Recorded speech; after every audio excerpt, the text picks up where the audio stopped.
오늘 하나님께서 우리에게 주신 말씀은 히브리서 13장 10절 한 절 말씀입니다.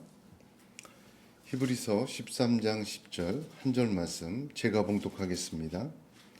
우리에게 제단이 있는데 장막에서 섬기는 자들은 그 제단에서 먹을 고난이 없나니.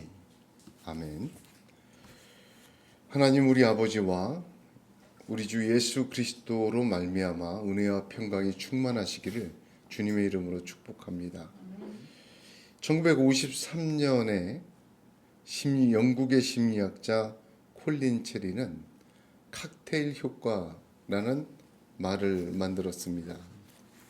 칵테일 파티처럼 수많은 사람들이 모여 있는 곳에서 자기의 이름이 불린다든지 자기의 관심의 이야기들이 선택적으로 들린다. 그 사람의 심리를 칵테일 효과다. 그렇게 규정하였습니다.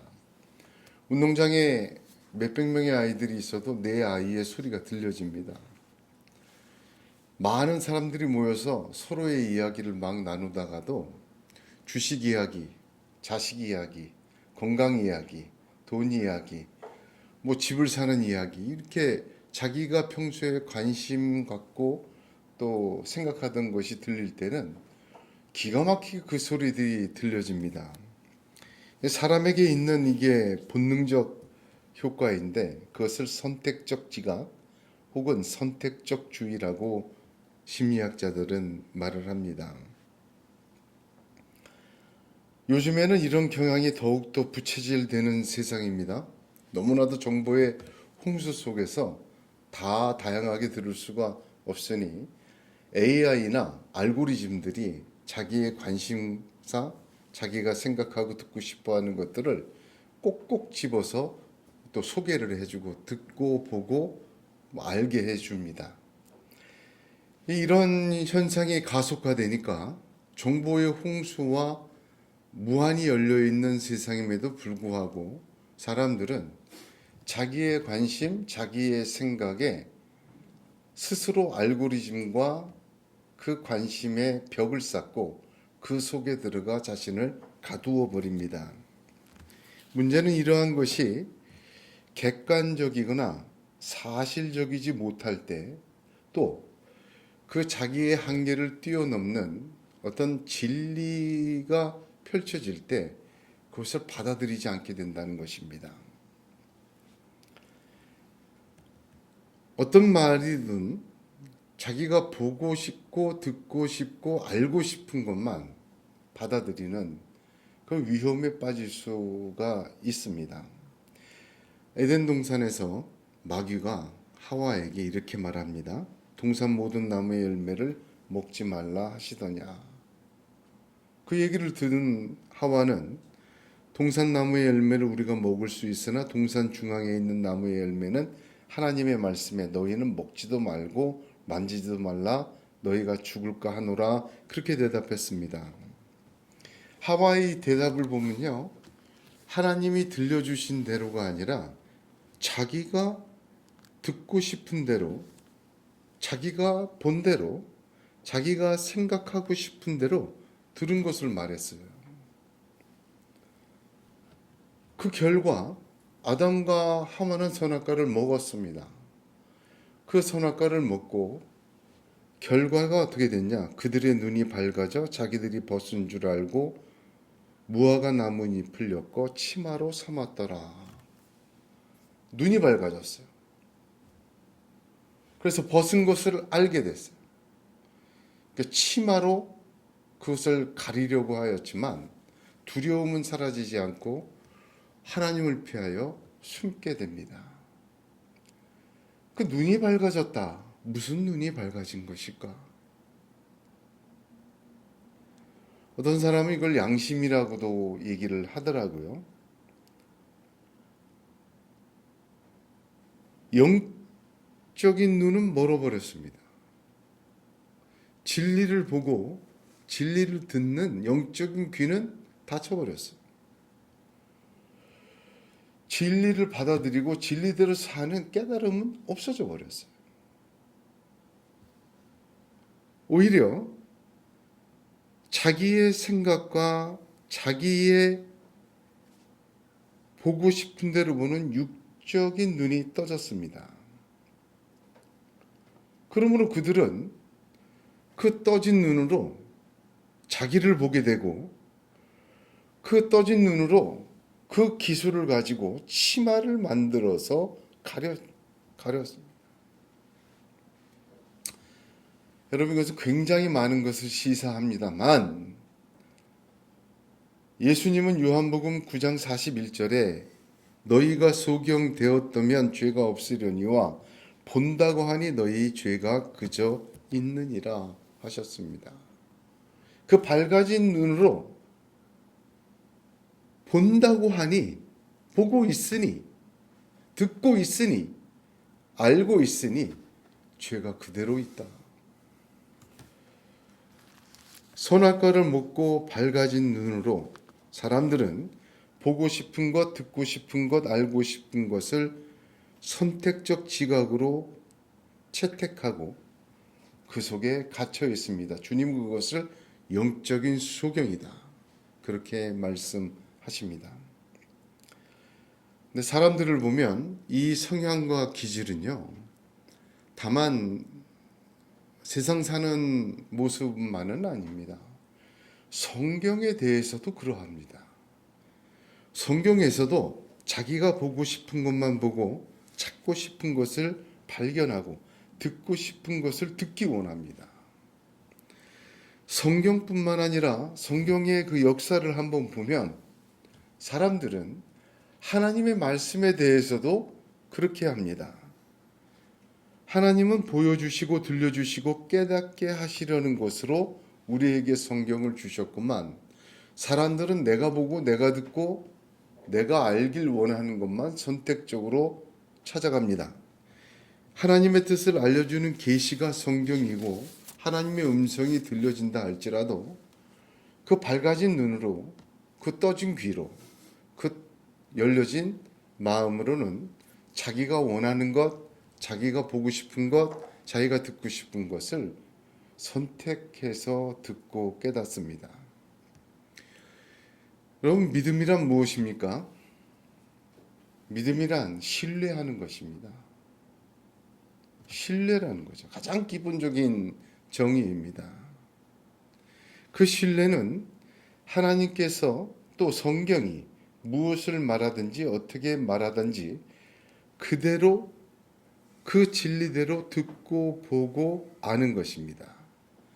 내가 보고 싶은 것이 아니라 보여주시는 것을 보고, 듣고 싶은 것이 아니라 들려주시는 것을 청중하고, 알고 싶은 것이 아니라 알려주시는 것을 깨닫는 것, 그 믿음이에요. 왜? 신뢰가 있기 때문에. 하나님은 나보다 더 위대하시다. 나를 만드신 하나님은 나보다 나를 더 사랑하시다. 그런 믿음 때문에, 신뢰 때문에 그분이 말하는 것을 내가 듣고 내가 알고 내가 깨닫고 싶은 것보다 오히려 그분이 알려주고 그분이 보게 하시고 그분이 들려주시는 것을 더 사모하게 되는 거예요. 이 믿음이에요. 믿음의 조상 아브라함은 갈대아 우르에 나올 때 75세였고 모리아산까지 38년이 지납니다. 113세예요. 모리아산까지. 그 여정이 성경에 기록되어 있는데 창세기 12장부터 22장까지 그 이후에 아브라함 이야기는 없어요. 아브라함의 믿음의 여정, 우리 믿음의 조상의 여정을 보면 그래서 갈대아 우르에서 모리아산까지다. 저는 그렇게 정리를 합니다. 그 여정을 보게 되면 어떤 여정입니까? 자기가 보고 싶고 듣고 싶고 알고 싶어하는 아브라함의 자기 위지에서 모리아산, 하나님이 보여주고 하나님이 듣게 하시고 하나님이 알게 하신 것을 받아들이기까지의 여정이라 저는 그렇게 생각을 해요.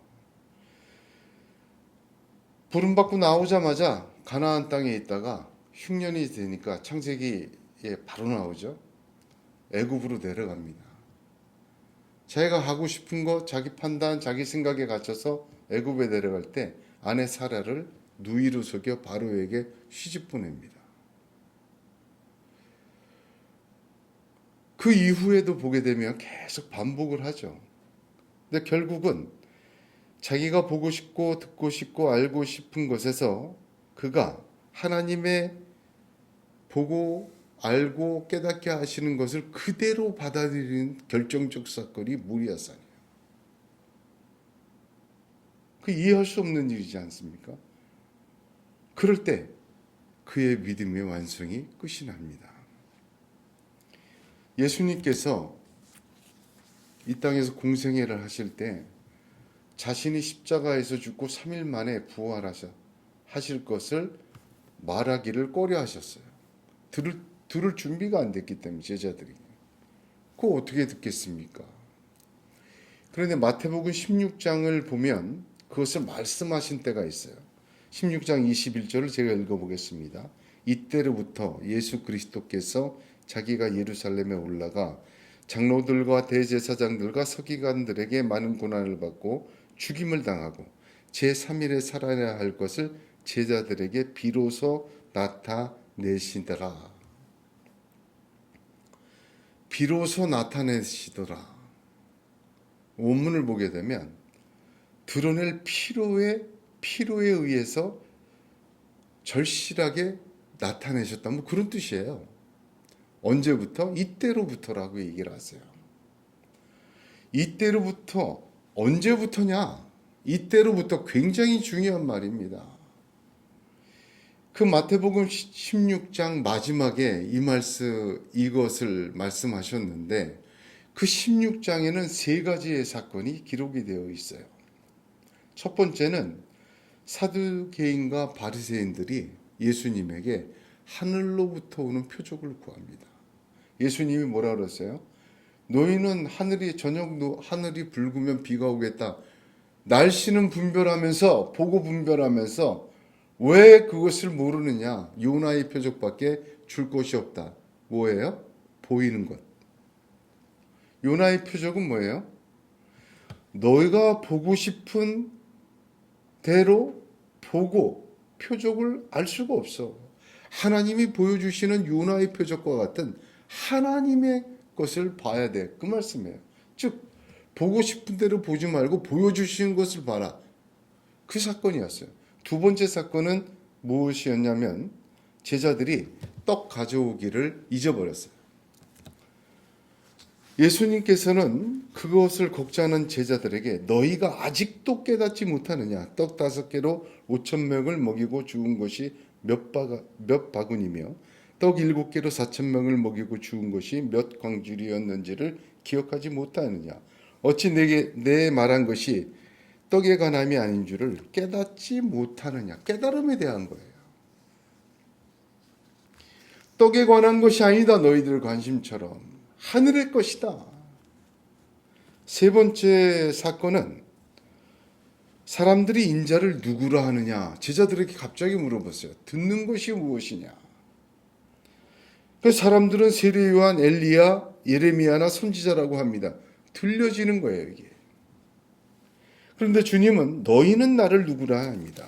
거기서 베드로의 유명한 고백이 나오죠. 주는 그리스도시요 살아계신 하나님의 아들이시니다. 근데 그 다음 예수님의 대답이 기가 막혀요. 뭐라 그러세요? 이를 내게 알게 한 이는 혈육이 아니요 하늘에 계신 내 아버지시니라. 듣는 것이 사람들이 나를 뭐라 하느냐. 거기에서 듣는 것이 하늘 아버지께서 말씀하신 것이 우리가 듣는 것이 되는 것이 그 시작이 된 거예요. 예수님은 이때로부터 즉 제일 먼저 보는 것, 두 번째 깨닫는 것, 아는 것, 세 번째 아는 것, 듣는 것, 그것을 하나님의 역사로 바뀔 때 그 전환의 시점에 그때 비로소 십자가와 부활을 말씀하셨어요. 그 필요를 느끼셨어요. 강력하게 하나님께서 하시는구나 하고 그때를 찾아서 자신의 십자가와 제3일의 부활을 그때로부터 가르치기 시작했습니다. 아, 드디어 하나님이 귀를 여시는구나. 드디어 하나님이 마음을 여시는구나. 드디어 하나님이 깨닫게 하시는구나. 그거를 알고 예수님이 그때부터 하셨습니다. 이전까지 그 밝아진 눈으로 보던 제자들이 이제 드디어 성령께서 뜨게 하신 눈으로 보고 뜨게 하신 귀로 듣고 열려진 마음으로 깨닫게 되어주사 그렇게 될 때 십자가 부활을 알려주신 것입니다. 제가 설교나 강의를 하다 보면 여기 앉아있는 분이 3,000명, 4,000명이 돼도 다 눈에 들어옵니다. 어떤 분들은 졸기도 하고 어떤 분들은 이렇게 고개 들고 있는 딴 생각해 어떤 고개를 푹 숙이고 다른 것을 하는 분도 많습니다. 또 설교를 듣는 게 아니라 다른 곳을 쳐다보고 신경 쓰는 그 사람에겐 안 들리는 거죠. 마치 라디오 소리처럼 귀뚱이 흘려가는 것처럼 그런 분들도 많습니다.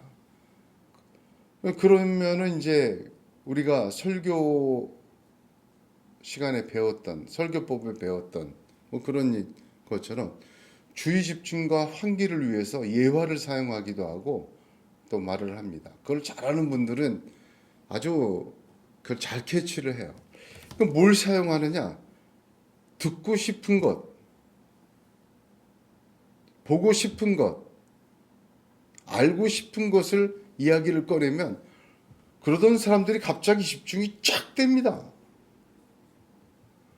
저도 그거를 꽤 했어요. 놀라운 거는요, 예배 끝나고 나갈 때, 은혜 받았습니다 하면서 자기가 그런 예화나 그런 경험담이나 관심 있는 거에 대한 것만 기억하고 나가요. 왜? 하나님 말씀할 땐 딴짓 했으니까. 관심이 없었으니까.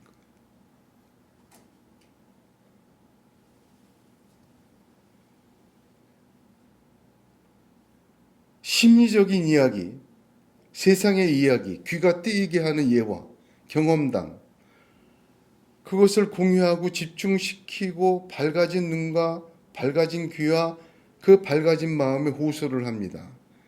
그것을 통하여 진리를 전달하려고 노력합니다. 여러분, 이건 잘못된 것입니다. 원래 예배는요, 그런 거 없었어요. 앉는 자리도 없었고 그대로 성경을 낭독하는 겁니다.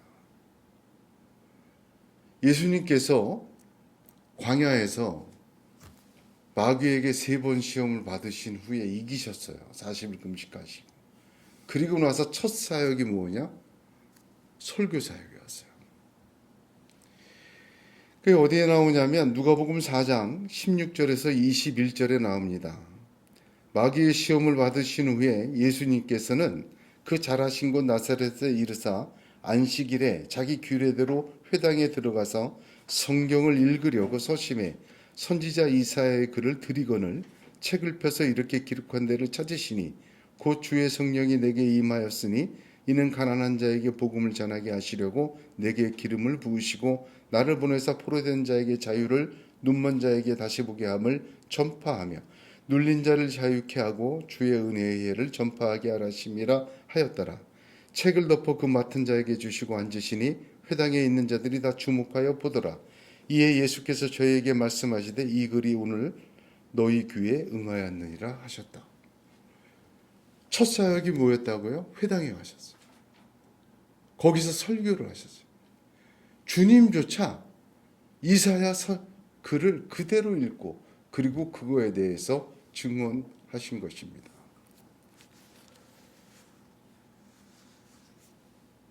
매우 중요합니다. 듣고 싶고 보고 싶고 알고 싶은 것이 아니라 들려주고 보여주고 깨닫게 하시려는 것을 그대로 전하셨어요.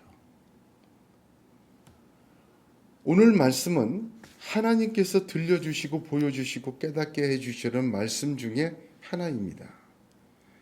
그 밝아진 눈으로는 절대로 볼 수 없고 들을 수 없고 깨달을 수 없는 말씀입니다. 단순한 말씀이 아니라 엄청난 선포입니다. 제가 본문을 보면서 10절의 시작이 우리에게 제단이 있는데 이거를 딱 곱씹고 처음 대하는 순간에 이미 저는 감동과 이 한 구절에 그대로 그냥 갇혀버렸습니다. 얼마나 권세 있는 하나님의 말씀인지, 그리고 그 뒤에 말씀을 쭉 읽는데 이해가 잘 되지를 않아요. 우리에게 제단이 있는데 장막에서 섬기는 자들은 그 제단에서 먹을 고난이 없나니, 쭉 나오는 이야기들이 너무 어려워요.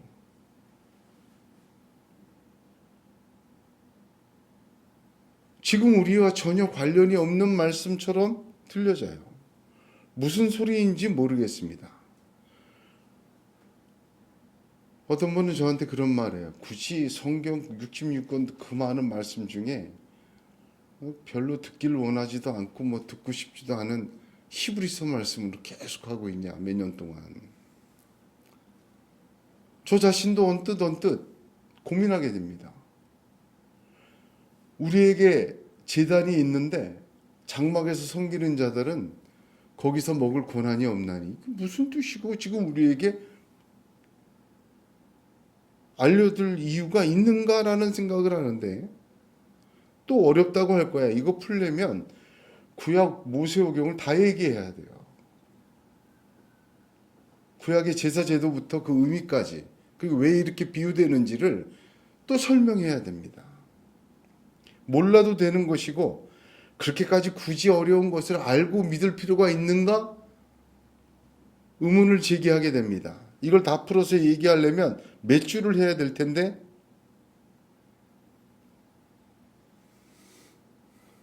또 이것을 누가 듣겠느냐? 그러다 이 한 주는 굉장히 씨름을 많이 했어요. 그러다 철저히 회개했습니다. 내가 들려주고 내가 알게 하고 내가 보게 해주는 것 아니다. 저의 오만과 불신을 먼저 회개했습니다. 어찌 보면 무화과 나뭇잎을 그 밝아진 눈으로 치마로 만들어 보려고 했던 부끄러움이 저에게 있습니다. 과연 이것까지 알아야 돼? 알 필요 없는 게 성경에 왜 있겠습니까? 보고 싶고 듣고 싶고 알고 싶지 않은 것이, 하나님은 보여주고 들려주고 깨닫게 하시려 이 말씀도 주셨습니다. 듣는 귀 보는 눈 깨닫는 마음은 하늘에 계신 내 아버지가 주십니다. 성령의 역사로 믿음으로 순종할 때 그 역사가 저와 여러분에게도 놀라운 하늘의 감동으로 이루어질 줄로 저는 믿습니다. 우리에게 제단이 있습니다. 얼마나 위대한 선포인지 모릅니다. 가슴이 울렁할 정도로, 머리털이 삐죽할 정도로 하나님은 우리에게 선포하십니다. 너희에겐 제단이 있다. 제단이란 제물을 신에게 드리는 기구입니다. 이를 통하여 신을 만나고 그 신에게 축복을 구하고 받습니다. 세상의 모든 신을 섬기는 곳에는 다 제단이 있습니다. 무당부터 시작해서 다 있어요. 그런데 대표적으로 유대인들에게는 예루살렘 성전에 제단이 있습니다. 그래서 그들은 어디에 살든지 그곳을 향해 기도합니다. 다니엘이 포로로 잡혀간 동안 다니엘이 이 조세의 왕의 도장이 찍힌 것을 알고도 자기 집에 돌아가서는 윗방에 올라가 예루살렘으로 향한 창문을 열고 전에 하던 대로 하루 3번씩 무릎을 꿇고 기도하며 그의 하나님께 감사하였더라 기록되어 있죠. 왜냐하면 솔로몬 성전을 지었을 때 하나님이 선포하시고요. 이 단에서 기도한 것, 예배한 것 내가 받고 응답하리라 하셨기 때문에 유대인들은 언제나 예루살렘 쪽을 향해서 기도하고 예배합니다. 우리가 잘 아는 무슬림들은 하루에 5번씩 메카를 향해서 기도하잖아요. 어디든지 그 돗자리 펴놓고. 그 메카의 뭐를 향해서 기도하냐면, 메카는 사우디의 제3도시에 불과하지만 거기에는 카바 신전이 있어요. 그 제단이 중요합니다. 무함마드가 거기 시작됐어요. 그래서 거기다 그쪽을 향해서 기도해요. 사실은 그것은 유대교에서 온 거예요. 무함마드가 원래는 예루살렘을 향해서 기도했대요. 그것이 이제 유대교에서 시작이 된 거죠. 기독교인들, 저와 여러분에게도 제단이 있습니다. 우리의 제단은 무엇입니까? 세상과 비교할 수 없는 제단이에요. 사람이 만들어 온 제단이 아니에요. 제단은 사람이 만들고 어떻게 해요? 신에게 제물을 드리고 그 신을 만나 축복을 구하는 장소예요. 만나고 구하는 장소예요. 사람이 만들었어요. 그런데 말이죠. 우리에게 있는 제단은 창조주 하나님, 심판주 하나님께서 만드신 제단이에요. 그리고 그 하나님은 유일하게 그 제단을 통해서만 우리를 만나시고 우리에게 축복하세요. 그 제단은 바로 예수 그리스도입니다.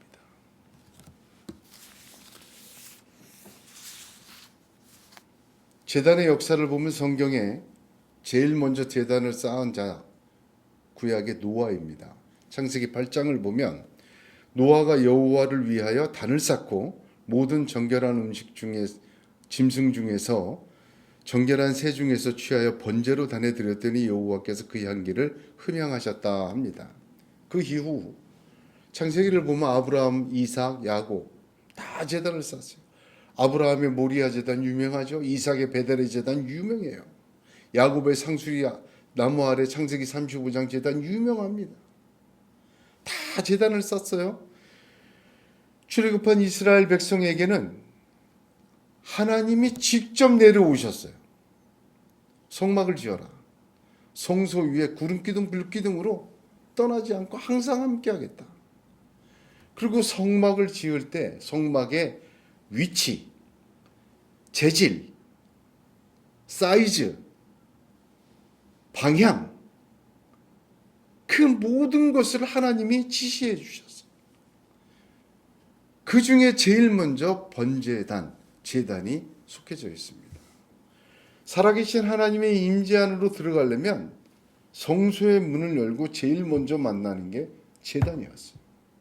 그 제단을 거쳐야 그 다음 얘기가 됩니다. 물두멍을 지나고 성소를 지나고 지성소까지 가게 되는 거예요. 그 제단은 하나님의 제단은요, 사람이 만든 제단이 아니에요.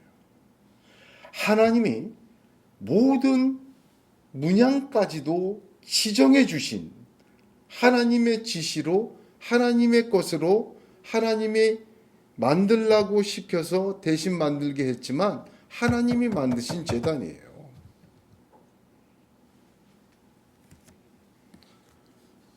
출애굽기 29장 43절에서 46절을 보면 내가 거기서 이스라엘 자손을 만나리니 내 영광을 인하여 회막이 거룩하게 될지라. 내가 그 회막과 단을 거룩하게 하며 아론과 그 아들도 거룩하게 하여 내게 제사장 직분을 행하게 하며 내가 이스라엘 자손 중에 거하여 그들의 하나님이 되리니 그들은 내가 그들의 하나님 여호와라서 그들 중에 거하려고 그들을 애굽 땅에서 인도하여 낸 줄을 알리라. 나는 그들의 하나님 여호와니라. 그런데 좀 다르죠? 제단이 성경의 그 구약의 그 모든 하나님이 지시해 준 제단은 하늘의 진정한 제단의 모형과 그림자예요. 히브리서 8장 5절에 저희가 섬기는 것은 하늘에 있는 것의 모형과 그림자라 하셨어요. 즉, 자 보세요.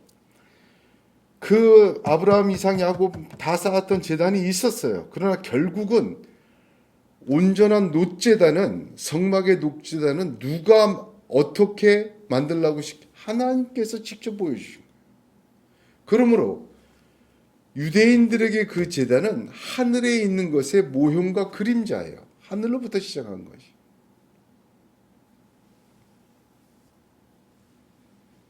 그런데 그 하늘에 있는 것의 실체는 누구입니까? 예수 그리스도예요. 예수 그리스도는 하늘의 실체로 이 땅에 오셔서 자신을 십자가의 제단 위에 하나님 앞에 드렸고 자신이 제물되어 하나님 앞에 드렸고 내가 곧 길이요 진리요 생명이라고 하시며 나로 말미암지 않고는 아버지께로 올 자가 없느니라 하셨습니다. 하나님은 이제 신령과 진정으로 예배한 자를 찾으십니다. 물질적이고 눈에 보이는 기구인 제단이 아니라 영적으로 하늘의 완전한 제단과 신령한 제물인 예수 그리스도의 피와 살로 드리는 예배를 찾으십니다. 그래서 히브리서 10장 20절에 그 길은 우리를 위하여 휘장 가운데로 열어놓으신 새롭고 산 길이요 휘장은 곧 저의 육체니라 하셨습니다.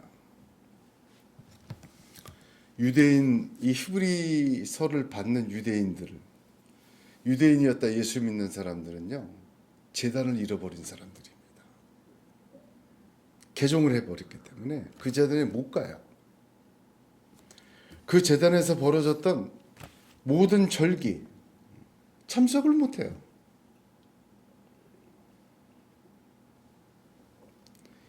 그들에게 이 불안감과 소외됨은 매우 심각한 문제였습니다. 하나님께 나아가는 길, 하나님을 만나는 길, 하나님께 복받는 길을 잃어버렸다고 생각했기 때문입니다. 그림자여 모형인 유대인들의 제단은 매력적이에요. 왜? 보여지고 들려지고 마음에 감동이 되기 때문입니다. 그런 유대인들에게 성령은 너희들에게 제단이 있다. 그런 제단은 유대인의 제단은 그림자요 모형이다. 하늘로부터 오신 진짜 제단 예수 그리스도가 우리에게 있다. 그런데 장막에서 섬기는 자, 그 제단을 섬기는 자들은 여기에서 먹을 권한이 없다. 비교하지 말아라. 거기 그 제단을 잃어버렸다고 탄식하지 마라. 거기에서 먹고 마시고 누리고 절기를 지키고 다 못해. 탄식하지 마라. 오히려 예수 그리스도의 피와 살을 먹고 온전한 하나님의 유일한 제단 예수 그리스도를 믿는 제단, 우리에게 있는 제단은 장막에서 섬기는 자들은 참여할 수조차 없다.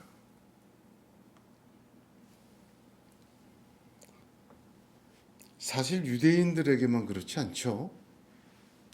장막에서 섬기려고 하는 자들이 굉장히 많습니다.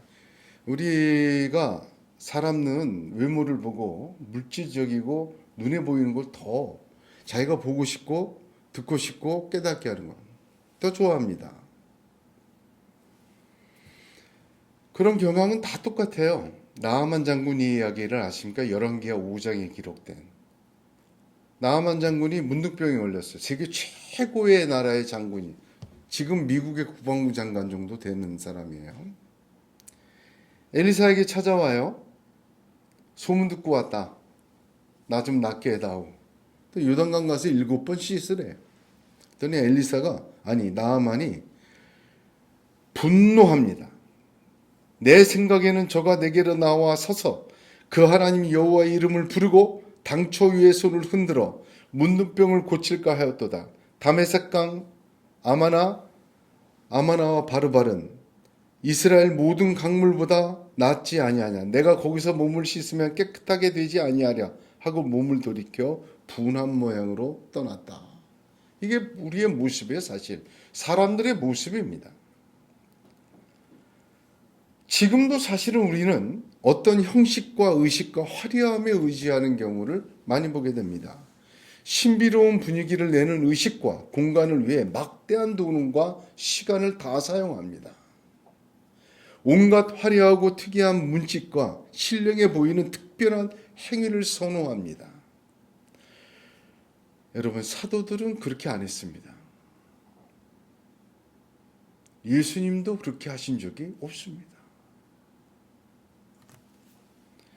그 모든 것은 사람이 보고 싶고 듣고 싶고 알고 싶은 것들입니다.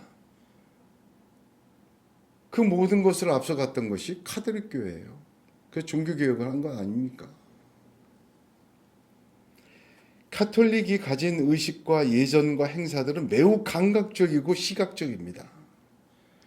하나님의 영광을 상징하는 땅에 있는 것들을 전혀 가지지 않아도 하늘에 있는 은혜의 보좌에 나가는 데는 아무 지장이 없습니다. 오직 예수입니다. 그림자와 모형보다 실체를 더 좋아하고 의식과 보이는 것보다 신령한 것으로 예배하는 자들은 거듭난 자들입니다.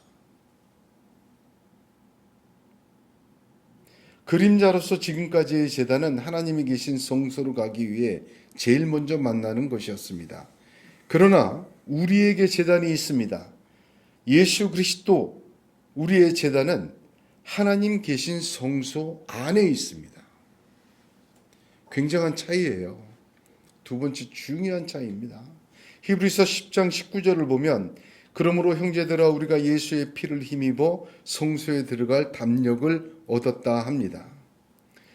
이 제단의 제물은 모형인 그림자인 짐승의 제물과는 전혀 차원이 다른 그리스도 자신의 몸입니다. 유대인들은 제단의 고기를 일부 나누어 먹고 그 음식에 참여하고 은혜에 참여했지만 이미 9절에 음식으로 말미암아 행한 자는 유익을 얻지 못하였니라 한 것처럼 그들은 하나님께 버림받은 백성이 되었습니다. 그러나 그리스도인은 그 행사와 절기와 제사 의식에 참여하지 않습니다. 그래서 잃어버린 것이 아니라 더 신령한 것을 먹습니다. 바로 참된 음료요 참된 양식인 예수 그리스도의 피와 살을 먹고 마시는 것입니다. 그것이 신령과 진정의 예배예요. 오히려 장막에서 섬기는 자들은 그 제단에서 먹을 고난이 없다 하십니다. 무슨 말입니까? 이거 굉장히 무섭고 중요한 말입니다. 예수님이 오신 후에도 그 복음을 듣지 아니하고 장막에서 제단을 섬기는 자들은 그 행위와 눈에 보이는 것과 그 화려함과 그 형식과 그 모형과 그림자를 붙들고 만들어내는 자들은 이 제단에서는 먹을 권한이 없습니다. 못 먹어요.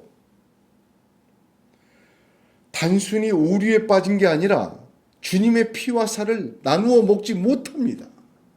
권한이 없다 하십니다. 얼마나 무서운 말입니까? 먹는다는 행위는 무엇입니까? 살아가는 행위예요. 살아있다는 행위입니다. 또 살아있는 것을 향한 행위입니다. 그러므로 주님의 살과 피를 먹고 마시지 않는 자는 살아있으나 죽은 자요, 그 행위와 마음과 생각이 죽어가는 자요, 마지막으로는 영생에 이르지 못하는 자입니다. 그래서 굉장히 중요하고 굉장히 무서운 말씀입니다. 예수를 믿으면서도, 예수를 믿는다고 하면서도 사람이 보고 사람이 듣고 사람이 깨닫기 원하는 것들을 만들어내고 그것으로 눈에 보이는 것으로 현혹을 하고 그것으로 치장을 하고 그것으로 교회를 세우고 그것으로 의식을 삼고 그것을 강조하는 모든 것들은 허물어져야 합니다. 제가 터키에 성지순례를 갔을 때 가파도키아라는 곳을 갔습니다. 거기에는 어둠의 교회라는 곳도 있었어요. 그리고 그 속에서 정말 우리 교회만 해요. 이거보다 작아요. 그런 안구를 파고 예배를 드린 흔적을 봤을 때 그 감동이 어마어마했어요. 저한테는. 아, 이게 진짜 교회구나. 로마에 있는 베드로 성전을 보세요. 얼마나 화려하면 기둥 하나가 그 대리석이 얼마나 삐까뻔쩍합니까? 바르셀로나에 있는 파밀리아 성당을 보세요. 이야, 이거는 정말 사람이 지었다고 생각할 수 없는 영롱한 스테인 글라스의 빛과 신비한 140년 동안 지었다고 그러잖아요. 여러분 보세요. 로마에 있는 베드로 성전, 바르셀로나에 있는 그 파밀리아 성전을 보고도 얻는 감동이 대단합니다.